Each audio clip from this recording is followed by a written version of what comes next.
Here we go. You're tuning in to Will Love Listen. Now listen.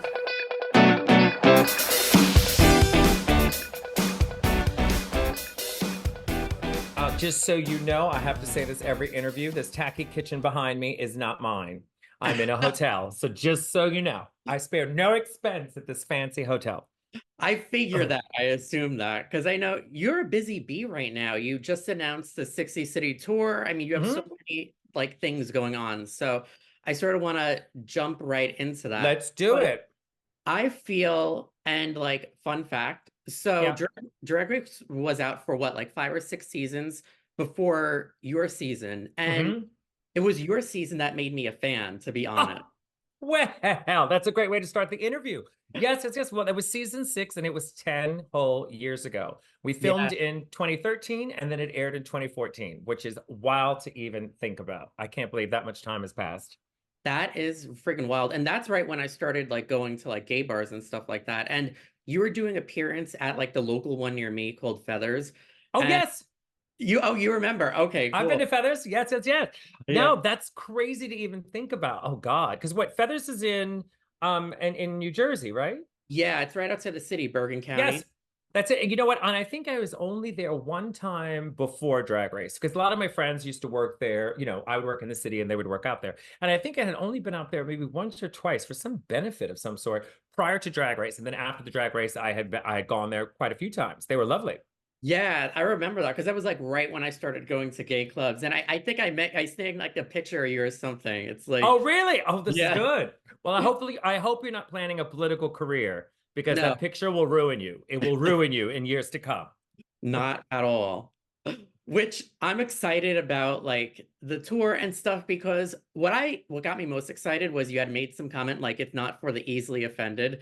Correct. And I'm like, yes, thank God, because for a minute I felt like comedy was going to be canceled because everyone is so fucking sensitive now, and I'm like, what the fuck? Could we turn back time? Because like, well, I often ask the question, are people more sensitive now or we're just hearing more of people's opinions because of social media? So I think it's kind of a mixture of the two. And also, I don't know if people really are offended by something because they just want to be the person to point out and get rid of someone else, to look like I'm the one who's doing the right thing.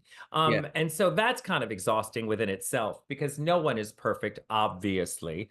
And a majority of the time people will laugh at something, but just don't like to publicly admit it. So it's a catch-22 here with this kind of madness. But I have to say that there is an audience for it. There are people with, thick skin that can take it and are willing to laugh at themselves. And I'm grateful that I have found them and they have found me, and that's what works. It's not for everyone. And if you're one of those people who don't get it, you're really fucking missing out. That's all I gotta say. It's so true. So I'm excited. So could you give like some of it away, like what like topics, subjects, etc. What do we expect on the tour? Well, it's everything. It's everything. I mean, the world is a shit show right now, and so there's been many different versions of what I was going to do. But the way things work in America, things move so quickly. In general, every day you turn on the TV and there's like another scandal. So I usually just start with more material than I need to begin with, and then from that you just totally downsize, and then you also interject whatever's happening in the current news. And I like to keep it somewhat free. There is a scripted portion of the show, but obviously there's scripted things where I talk to the audience and we talk about what's going on in their lives and what they're experiencing. And, since we're starting at the beginning of the year, what's new in their year? How do they feel going into this political year? So there's just lots of random topics that we can discuss, but it just really varies night to night and where I am. Because like in America, we will be talking about specific things that obviously relate to America. You go to the UK, you go to Australia, it's a whole different world. So we adjust nightly depending on where we are. That's really cool because I know some comedians, because I actually interview like a lot of comedians. Like I've interviewed everyone from like Nikki Glazer recent to Kathy Griffin years ago, and then Margaret Cho and stuff. So I love comedy. And sometimes comics change it up all the time. You have to. They kind of have like a set kind of thing. So I like the fact that you're like changing on a Yeah, regular basis. you get so bored, and also with specifics, it gets kind of tricky because nowadays social media and everyone wants to film and record the show, and it's kind of Yeah. like if you know all of it before you go in and see it, then it doesn't create a magical evening for you. Obviously there are bullet points, and obviously there are moments and jokes and setups that you do keep structure wise, but overall, I think that I'm most at ease, and this is me speaking for myself, is that I'm most at ease and comfortable with an audience and kind of whatever happens, happens kind of a game. So I don't get freaked out if something doesn't work out or something doesn't this, you're there with people that want to see you anyway. So you can't get deterred by that kind of madness. But Yeah. I do have some friends, some performers that are just like by the book every night, by the time, by the clock. And I'm like, God bless you. I wish I could do that. But that to me is more acting than doing comedy, I find. And not to say that you can't do both. I just mean, like, I guess when I'm doing something that is scripted, for instance, television or play or musical of any sorts, it is kind of constricting for someone like me. So I like the liberty of either doing it, sometimes don't, and sometimes you just get swept up into something else when you're talking with the audience that you realize, oh, I didn't even do X, Y, and Z, and then you're just like, oh, but we did the time slot, we had a great time, that's that. So you also know in the back of your head, you've got another 60 dates, 59 dates to do that you'll get it in eventually. Yeah. Just for that night, that's where we were. So I don't get so hung up on those types of things, and I like to just kind of feel it out as we go, because something can happen newsworthy that day that you've got a great joke for, that it's the best time to use it. Yeah, I love that concept because it's like you mold it to like your audience that night. You have to. You have to. And it just, for me in particular, it just gets really hard to do the same thing every night with structured views. That bores me to death. I don't work in a cubicle for a reason. So I couldn't imagine doing the same thing every day on that level. It doesn't work for me. Yeah, no, it would be like boring, I would imagine. Very much so. But some people strive in those moments. I ain't that bitch. I am not that bitch. Is there going to be like a lot of like audience interaction? Like, are you going to Well, we rent do. people We out? do a lot of that. We do a lot of that, and it's because each night I do a meet and greet prior to the show. So there's 150 to 200 people that I get to meet Oh, no. prior to it. And so by doing so, what's great is, they're at ease, I'm at ease, you get to schmooze with them. And then they are usually the first 20 rows, whatever it is, 10, 15, 20 rows, depending on what size venue we're in. And they're on my side. But during the meet and greet, you get to experience who's the drunk, who's the fun one, who's the asshole, who's in a miserable marriage. And all of that works to your advantage during the show, And I often refer to it as a SeaWorld scenario, is that when people go to SeaWorld, they want to see the whale. And so they're going to sit up close to see the fucking whale. But the thing is, if you get that close to a whale, you're going to get wet. So when you're that close to me, I could be your best friend, but I also will turn on you in a minute. And usually that's what they want. That's what they come for. So it works out well for me. I have no complaints. That is so cool. So, and it's smart to do that. So you do the meet and greet like before the show. I do it before the show because I'm a drag queen, so I like to look fresh in the photos. Yeah. And you don't want to take pictures after the show when you're all sweaty, they're all drunk. It's not the best setup. Trying to get drunk people to stand in a line, trying to get drunk people to come over, trying to get drunk people to shut up. It does not work. I have done it and it doesn't work. So we do an earlier one, which works out so much better for me in general. That's good because then you can find out who you want to call out during the show. Totally. Or they give you too much information. I'm really shy. Please don't call on me. Red flag, red flag. So yes, it does work to my advantage at their expense. That's so cool. Is there any like location you're looking forward to visiting the most? Or Well, to be honest, I'm just excited to go everywhere. I've been off for about a year. Just in general, I had some time off. And so I'm just eager to get back on the road because the best part about it, it's not a glamorous life traveling and doing show night after night in different cities. I enjoy the idea of just getting to see people and having a live audience again. And I've been very fortunate to get to do film stuff and television stuff, but none of it compares to a live audience. So as much work as goes into it beforehand, it's like all of it is worth the payoff once you're out there with the audience. So it's just kind of mingling with people again. I had a great time with a tour right after the pandemic, which was like a big moment where I was like, you know what, this is it. You know, people were locked in their homes and it was great to be back out again. So I'm hoping that I can go back out and recapture some of that magic, you know, to get back out and stomp the grounds and make people cackle. Yeah, definitely. And I'm excited because I haven't seen you in like for a while. Like I didn't go to the tour after the pandemic. So this one's Oh, gonna be okay. fun. Oh, a hot minute. Yeah. Oh, Yeah, it's been we a got while. lots to cover. We got lots to cover. Well, Yeah, it was interesting because I didn't think you know, just life was one of those moments. And with everything going on in my life, I had been on the road consecutively since Drag Race. You know, every year I was out on the road, and this is my 6th world tour that I'm doing. And I'm saying world because we've just announced America and Canada, but we of course have other legs of the tour that will take me into 2025. So this is just the first stint of it that we're doing. And it's a commitment, you know, as I said, it's not a glamorous life and you're schlepping from city to city. So you have to find your balance. It requires lots of discipline, but in the end, it's just the payoff is the audiences, you know? So I'm just excited to get back out, rocking and rolling and work, you know? As long as I'm working, I'm happy. You know, that's it. yeah, for sure. And that's something I wanted to ask you about. Like you touched upon earlier that like your season of Drag Race was 10 years ago. Hmm. I can't even believe it's been that long. Yeah, it has. Yeah. Did you ever think that you were going to be so successful and get so much notoriety from it? Because I feel like, you know, Drag Race is almost like the gay American Idol. Yes, Because yes, yes, totally. with American Idol, there's a winner every year, but you Right. only do a few people, like Kelly Clarkson, Carrie Underwood, you know? Yeah. And I There's a feel select like, few. yeah, like that's the same thing with Drag Race, because I feel like when you think of Drag Race, you're like the first name or one of the first names that come to mind. Well, So that's a huge compliment. But you know, it's I also think that it was a different times for us. You know, the earlier seasons, we were the only franchise that was available. So therefore all eyes were on us globally, you know, because when the show came out, I was able to work in the UK, I was working in Australia, I was able to work in Asia. So I was traveling the world doing shows. And then eventually, as the show got bigger, which is amazing with for visibility, and it's amazing to have all these other franchises and all the other queens experience the magic, is that in the UK, they got their own version. So the girls of later seasons didn't necessarily have the same trip around the sun as we did. Also, we were spaced out. We had a year in between each season, which gave us a little time, whoever won that season, to build an audience.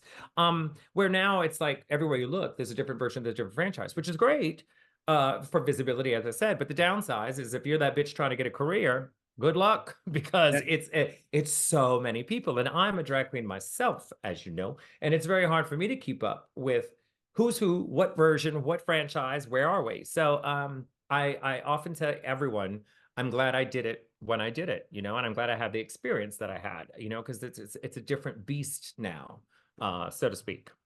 it is, it is. And I almost feel like the structure of the show changed. Oh yeah, yeah, Like yeah.